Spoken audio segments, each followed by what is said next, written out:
আমার নির্দেশনা দেওয়া আছে, ওপেন নির্দেশনা দিয়ে দিচ্ছে। এখন লেটার লিখবেন, ব্যবহার করবে, যেখানে পাবে সেটা গুলি করবে। শেখ হাসিনা নিজেই আন্দোলনকারীদের ওপর প্রাণঘাতী শক্তি প্রয়োগের অনুমতি দিয়েছিলেন। ফাঁস হওয়া একটি অডিও রেকর্ডিং থেকে এ তথ্য জানা গেছে।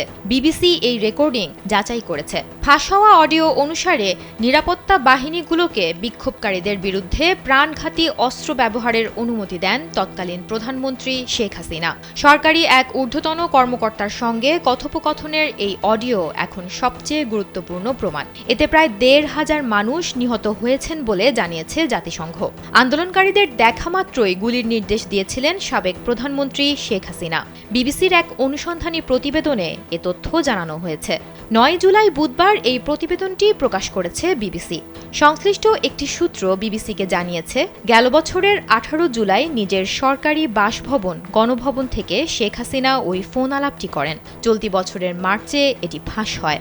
এই ফাঁস হওয়া অডিওর সঙ্গে শেখ হাসিনার কণ্ঠস্বরের মিল শনাক্ত করেছে বাংলাদেশ পুলিশের অপরাধ তদন্ত বিভাগ। ফরেনসিক এক্সপার্টদের দিয়ে আলাদাভাবে ইয়ারশটের অডিও যাচাই করা হয়েছে এবং এতে সত্যতা মিলেছে। ফরেনসিক এক্সপার্টরা কোনো ধরনের এডিট করার বা কোনো রকম পরিবর্তন করার কোনো প্রমাণ পাননি। এমনকি এটি কৃত্রিমভাবে তৈরির সম্ভাবনাও খুবই কম। ব্রিটিশ আন্তর্জাতিক মানবাধিকার আইনজীবী টবি ক্যাডম্যান বলেন, রেকর্ডিংগুলো শেখ হাসিনার ভূমিকা প্রমাণের জন্য অত্যন্ত গুরুত্বপূর্ণ। এগুলো যথার্থভাবে প্রমাণিত হয়েছে। এছাড়া এগুলো অন্যান্য প্রমাণ দ্বারাও সমর্থিত।